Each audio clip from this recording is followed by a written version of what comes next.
Nityanandam.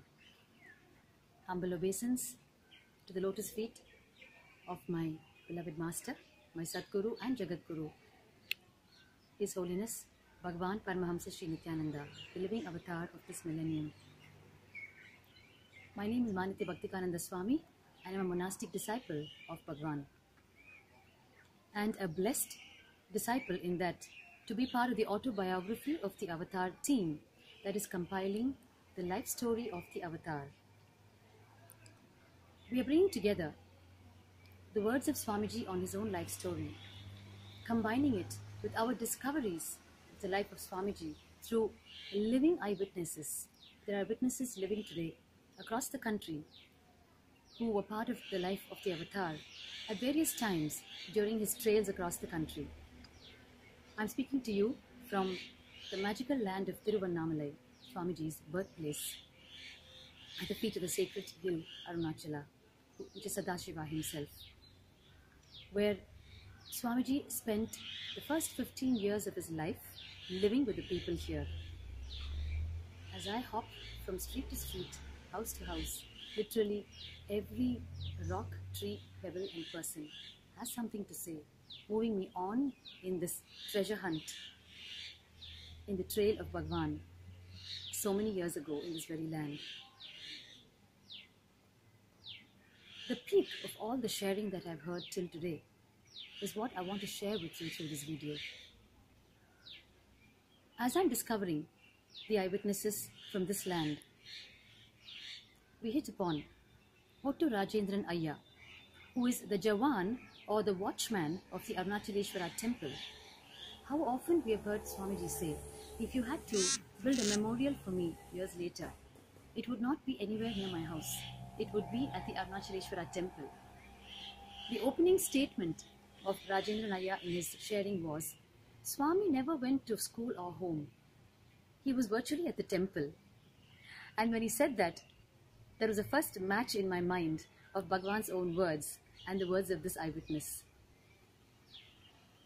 So we moved on in our conversation from incident to incident, and Rajendran Ayya was so happy to share that while the young Avatar hardly spoke to anybody, he said, he spoke a lot to me. I was his best friend.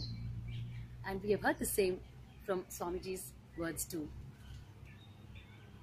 As many of us know, the highlight incident in whatever stories we've heard till now from Swamiji's life through his own words, it is the incident of Arunagiri Yogeshwara in his life.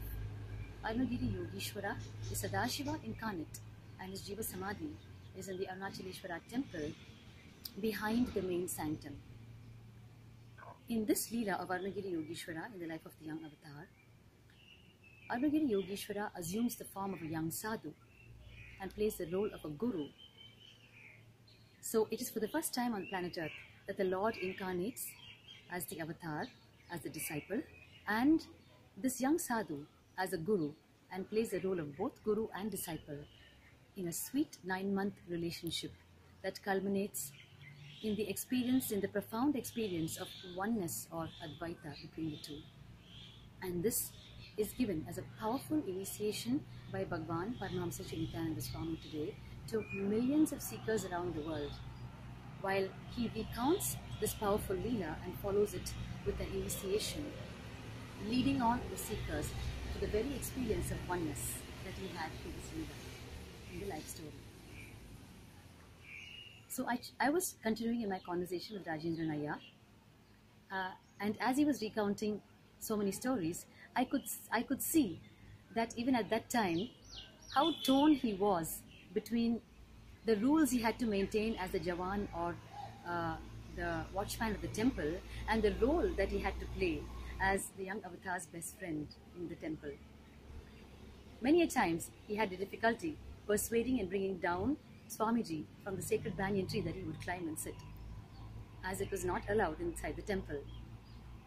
And he so fondly recollected that Swamiji would never want to go home to sleep at night, and that was an issue with most of them in the temple. And he recalled many of them would not be able to convince him to go home. But I was successful quite a few times. I would slowly start making conversation to him as we drew towards the night, and I would lead him to the Tirumanjana Gopuram, which is the closest temple tower exit to his grandmother's house, and I would slowly leave him outside the gate. And in the middle of the conversation, I would suggest that he goes to his grandmother's house and sleeps. And he would accept only if he really felt that probably he was being a disturbance in insisting on sleeping that night in the temple. So as we were talking, I came to the highlight incident of Arunagiri Yogeshwara. I asked him, Ayya, what would Swamiji be doing in the Arunagiri Yogeshwara mandapam or near it? He said, yes ma, he would be sitting there on those steps and he would be doing his own things. How often we have heard Swamiji say that he would sit on those very steps and have endless discussions with Arunagiri Yogeshwara on subjects ranging from the street stories of Tiruvannamalai to the timeless truths of oneness or Advaita. And at that time, every time Swamiji recounted that story, he would say, I don't know if everyone in the temple could also see Arunagiri Yogeshwara, whether he was visible to all of them. Because there used to be many people who pass us by, especially the temple watchmen, who would pass us by many times. And if they were not able to see Arunagiri Yogeshwara, then they would have definitely looked at me in a strange way, or they would have come up to me at least and asked me what I was trying to do. But that was not the case. Especially the temple watchman, who passed us by so many times, never ever looked in a strange way or came up to me and asked any question. So I feel that they too were able to see Arunagiri Yogeshwara, or he was visible to them also. That was how he would debate on it and conclude every time he shared the life incident with us. So here I was, talking to Pottu Rajendran Ayya, the very watchman who was there at the temple when Swamiji was in the Arunagiri Yogeshwara Mandapam, talking to Arunagiri Yogeshwara. So I asked him, Ayya, have you ever seen Swamiji talking to anyone there, Ayya? And he said, not really, ma, when he was on those steps. There was no opportunity for him to talk to anyone there. But, and when he said but, there was a slight hesitation in his voice and a kind of a half smile, as though he was a little shy of sharing something with me. But he continued. He said, but he had this habit of sitting there and talking to himself. That was it for me. I realized that he was referring to Arunagiri Yogeshwara himself, whom he could not see. I could not believe what I was hearing. He had entered a realm which he did not know himself, and I didn't want to move him one bit from that realm he had entered. Literally struggling to maintain my composure, I led him further into the conversation. I asked him, so Ayya, you would actually see him sitting there and talking to himself? And he said, yes, ma, it was my duty time. It would be my duty time, and I would pass him by many times, and I've seen him several times sitting there and talking to himself. Then I asked him, Ayya, have you never gone up to him and asked him, why are you sitting and talking to yourself here? And the answer he gave was a greater blow to my logic, which shook me to my very root. He said, no, I would never disturb him. I asked him why. He said, you see, ma, I knew that he was a person who was more involved in such things as spirituality more than all of us, and I knew he was always in those higher thoughts. And only to such people, these higher beings like Jnanis, avatars and siddhas reveal themselves. I somehow felt that he was talking to such a higher being who was not visible to me, and therefore I did not want to disturb him. This is the very reply that he gave. I was just completely taken aback. Of course, it was too much of a story to tell him and to make him understand what a gap he had bridged and what a question he had answered that was left unanswered for so many years. So we moved on in our conversation while he continued sharing on several other incidents. I want to tell you that ever since I heard those words,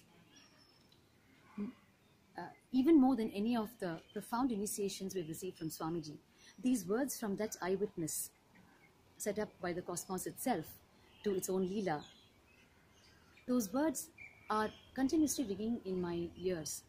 The space in which those words were delivered is something so liquid I can't even describe. And I know it is continuously causing a huge shift in me. I'm perceiving a lot of change in me ever since I directly heard those words from him. And I know one thing: living around the avatar is not a joke. It is I don't know how many janmas of what you need to do to live with an avatar. Ever since that incident happened, ever since I heard his sharing, one statement of Swamiji is continuously ringing in my ears, which is, Hinduism is real. How many times we've heard him say that? Hinduism is real. When I was hearing the Watchman's words, this is a statement that came back to me. Hinduism is real. And I found it so difficult to cope with it, because suddenly he was shifting me from the world of illusory to the world of real. And it was such a shift, which is causing so much of joy continuously in me, which I can't even explain. As the avatar is taking us from the world of illusory to the world of real, I invite every one of you who knowingly or unknowingly watching this video, to please make it here to live around the avatar. It doesn't happen too often in your lifetimes. Please make it here, because I know one thing: living around the avatar this time, I'm going to make it whatever it is. With this humble obeisance once again and deep gratitude to my beloved Master, Bhagavan Paramahamsa Sri Nityananda Swami, and I request each one of you to please stay tuned for more of this to come. Nityananda.